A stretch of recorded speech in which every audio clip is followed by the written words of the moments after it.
Alright, the 3D printed pulse rifle is complete. I'll give you a quick demonstration. Got the adjustable stock at the back which slides in and out. There's the push action, works as well.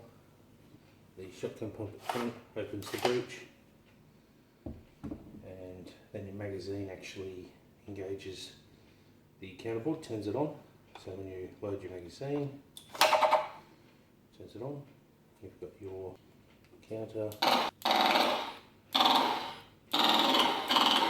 counts down and muzzle flash.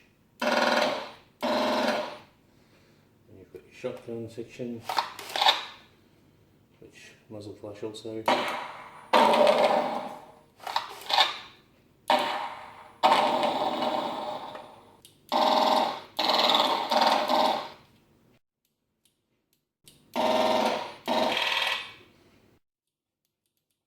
Empty.